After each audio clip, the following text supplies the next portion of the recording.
Hello दोस्तों, मैं मनोज खोकर। आज लेके आए हैं हम प्लांट मॉर्फोलॉजी का स्टेम पार्ट थर्ड। आपको पूरी तमाम बायोलॉजी पढ़ने के लिए हमारे वीडियोस एम्स और नीट बायोलॉजी चैनल को सब्सक्राइब कीजिए और हमारे वीडियोस को लाइक कीजिए। आज हम सबसे पहले प्लांट मॉर्फोलॉजी के बारे में पढ़ेंगे और ये प्लांट मॉर्फोलॉजी का तीसरा वीडियो। अगर आपने इससे पहले के दोनों वीडियो नहीं देखे तो सबसे पहले वो देखिए, इसके बाद में ये वीडियो देखिए। आज अपन प्लांट मॉर्फोलॉजी के अंदर सब एरियल मॉडिफिकेशन रूट्स की बात करते हैं। सब एरियल मॉडिफिकेशन रूट्स वो रूट होते हैं जो ग्राउंड के ऊपर पाए जाते हैं और ग्राउंड पे डिफ्यूज होते हैं। इनमें सबसे पहले अपन रनर की बात करते हैं। रनर वो रूट्स होते हैं जो ग्राउंड के ऊपर फैलते हैं और पूरे ग्राउंड पर स्प्रेड करते हैं। और ये रूट होते हैं, वो इनका लोअर साइड्स होता है वो डेवलप्ड होता है और जो नोड वाला पार्ट होता है वहां से बर्स्ट निकलती है और उसी नोड वाले पार्ट से रूट निकलती है और ये कंटिन्यू, आपको जैसे दिखाई दे रहा है, ये कंटिन्यू भागता हुआ चला जाएगा। ये रुकता नहीं है, इसलिए इसको रनर बोला जाता है। इसका एग्जाम्पल है जो साइनोडॉन, दूब ग्रास और ऑक्जेलिस के अंदर पाया जाता है। दूब ग्रास वही, साइनोडॉन डेक्टियोलॉन्स जो ग्राउंड के अंदर, क्रिकेट के ग्राउंड में पाई जाने वाली घास होती है, उसका नाम होता है। नेक्स्ट अपन यहाँ स्टोलन की बात करते हैं। स्टोलन ये ब्रांचेस में डिवाइडेड रहता है और ये बहुत ही थिन टाइप का स्टेम होता है जो एक नोड से दूसरे नोड को कनेक्ट करने वाले पार्ट्स को स्टोलन बोला जाता है। यहाँ पे बात करते हैं, ये जो स्टोलन ग्रो करता है वो थोड़े टाइम बाद में आगे जाके रूट एराइज करता है नोड वाले पार्ट से, फिर आगे कंटिन्यू ग्रो करता है। और ये फ्रेग्रिया, जिसको वाइल्ड स्ट्रॉबेरी बोलते हैं, जैस्मीन, पेपरमिंट्स में पाया जाता है। यहाँ पे अपन सकस की बात करते हैं। सकस वो रूट्स होते हैं जो नोड वाले पार्ट्स में निकलते हैं, हॉरिजेंटली ग्रो करते हैं सोइल के साथ में, और ये ब्रांचेस में डिवाइड होते रहते हैं। जो नोड वाला पार्ट होता है वहीं से ब्रांचेस निकलती है। ये मिंट, पाइनएप्पल्स और क्राइसेंथेमम में पाया जाता है। यहाँ पे ऑफसेट की बात करेंगे अपन।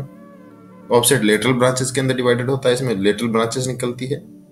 इसमें जो नोड होते हैं वो बहुत छोटे होते हैं, शॉर्ट नोड होते हैं, और जहां पे भी नोड होगा वहां पे पूरा एक लीव्स का गुच्छा सा निकलेगा, जिसको अपन रोस्टलेस बोल रहे हैं। रोसेट्स वाले पार्ट से जो लीव्स का गुच्छा निकलता है वो पूरा उसको नोड वाले पार्ट से एकदम, और नीचे की तरफ टफ्ट रूट्स निकलते हैं बेस की साइड में, ऊपर की साइड में लीव्स निकलती है। ये जो एक्वेटिक प्लांट्स होते हैं उनके अंदर पाया जाता है। एक्वेटिक प्लांट के अंदर पिस्टिया और इकोर्निया प्लांट्स होते हैं, उनके अंदर जो आपको नीचे डायग्राम में दिए हैं, पिस्टिया, इकोर्निया। ये रूट वेजिटेटिव रिप्रोडक्शन में भी हेल्प करते हैं। जब ये रूट टूटते हैं तो नया प्लांट वैसा ही बना देते हैं। नेक्स्ट यहाँ पे अंडरग्राउंड मॉडिफिकेशन की बात करते हैं।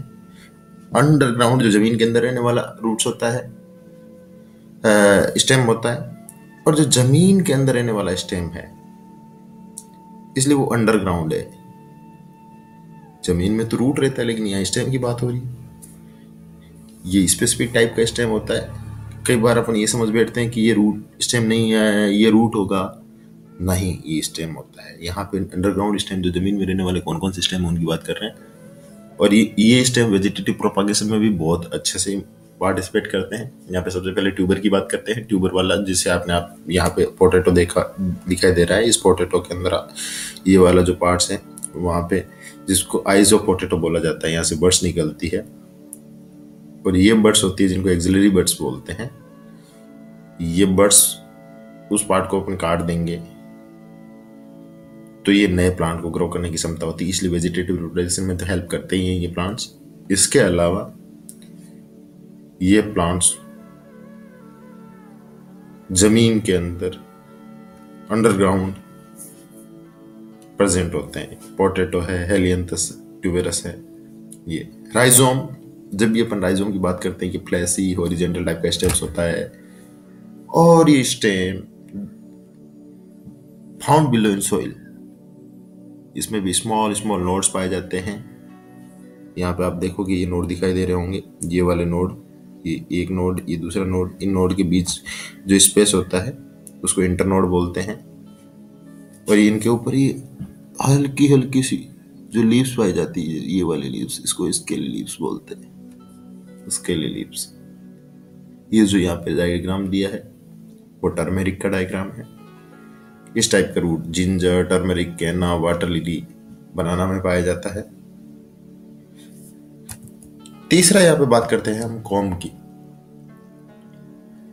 कॉम होता है वो कंडेंस स्ट्रक्चर है, बीच का जो नोड का स्पेस है बहुत कम हो जाता है, बिल्कुल कम हो जाता है, एकदम कंडेंस्ड हो जाते हैं और हॉरिजॉन्टली ग्रो करते हैं सोइल के अंदर, अंडरग्राउंड सोइल के अंदर ग्रो करते हैं। और ये स्पेरिकली इनमें नोड और इंटरनोड पाए जाते हैं। ये स्पेरिकल टाइप के नोड और इंटरनोड होते हैं।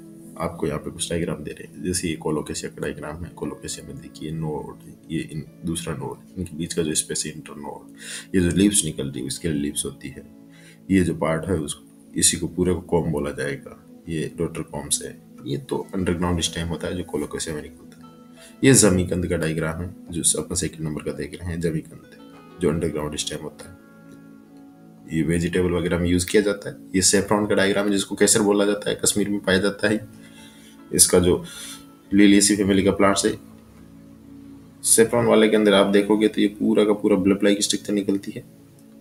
और सेफ्रॉन के अंदर से जो ये आपको जो रेड कलर का स्टिग्मा दिखाई दे रही है, ये आगे जाके जो मार्केट में कमर्शियल सेफ्रॉन के रूप में यूज की जाती है। नेक्स्ट अपन पढ़ते हैं यहाँ बल्ब। ये स्टेम रिड्यूस हो जाता है, छोटा हो जाता है। इसमें जो स्टेम होता है वो एकदम रिड्यूस हो जाएगा और डिस्क लाइक स्ट्रक्चर फॉर्म करेगा। आपको दिखाई दे रहा है ये स्टेम यहाँ पे, ये नीचे तो रूट निकल रही है लेकिन ये ऊपर लीव्स निकल रही है, लेकिन जो ये बीच का पार्ट है वो बहुत छोटा हो गया, तो वही स्टेम्स होता है। ये रिड्यूस स्टेम होता है। इसमें से जो बर्ड्स निकलती है वो एक्सिलरी टाइप की बर्ड्स होती है, और जो लीव्स होती है स्केली लीव्स होती है, और बीच में से जो स्कप निकलता है लीव्स के बीच में से, ये इसी टाइप का स्टेम होता है। वो डिस्क स्टेम ऑनियन में पाया जाता है, वही दूसरे टाइप के गार्लिक में पाया जाता है। ये बहुत छोटा स्टेम्स होता है और इसमें लीव्स फ्लैसी टाइप की लीव्स पाई जाती है। और स्टेम का जो बेस वाला पार्ट होता है वहां से रूट एराइज होते हैं, और न्यूमेरल टाइप की fleshy roots, fleshy leaves use for the food. ये कई बार पूछा जाता है कि ऑनियन में कौन सी टाइप की फ्लैसी लीफ यूज की जाती है। नेक्स्ट अपन स्पेशल स्टेम मॉडिफिकेशन की बात करते हैं। स्पेशल स्टेम मॉडिफिकेशन के अंदर आप देखोगे तो डिफरेंट स्पेशल टाइप के मॉडिफिकेशन होंगे। जैसे यहाँ पे फाइलोक्लेट्स की बात करते हैं। फाइलोक्लेट्स होता है जो क्या होता है, स्टेम होता है वो फूल जाता है, और फूलने के बाद में फूड स्टोर करने का, वाटर स्टोर करने का काम करता है। इसके अंदर ग्रीन पिगमेंट्स पाए जाते हैं, क्लोरोफिल्स वगैरह, रिस्पॉन्सिबल फॉर द फोटोसिंथेसिस। और ये सेक्युलेंट स्टेम्स होता है। इसके अंदर लीव्स होती है, वो मॉडिफाई होके स्पाइन्स में कन्वर्ट हो जाती है। जो लीफ इसमें नहीं पाई जाती, लेकिन आपको दिखाई दे रहा है वो कांटे पाए जाते हैं, उन्हीं कांटों को अपन लीफ स्पाइन्स बोलते हैं। ये लीफ का मॉडिफिकेशन ही होती है। लीफ नहीं पाई जाती, लीफ स्पाइन्स के अंदर क्यों नहीं पाई जाती लीफ? क्योंकि ये डेजर्ट प्लांट है। अगर लीफ पाई जाती तो यहाँ पर ट्रांसपिरेशन बहुत ज्यादा हो जाता और वाटर पूरा का पूरा लॉस हो जाता। अगर वाटर ही नहीं होता तो प्लांट अपने आप में जिंदा रहने में बहुत प्रॉब्लम हो जाती। इसलिए इसके अंदर लीफ होती है वो स्पाइस में कन्वर्ट हो जाती है, और इसका जो लीफ का काम होता है फोटोसिंथेसिस करने का वो स्टेम खुद करता है, क्योंकि स्टेम ही होता है वो ग्रीन कलर का होता है, इसलिए स्टेम में ये पावर पाई जाती है।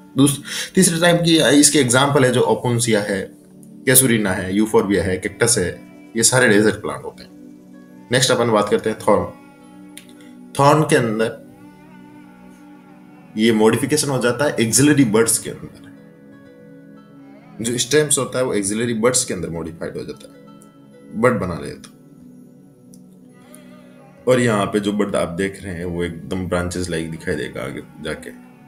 ये धतूरा का है प्लांट। इसके गला बोगनविलिया, केरिसा के अंदर पाया जाता है। यहाँ पे कुछ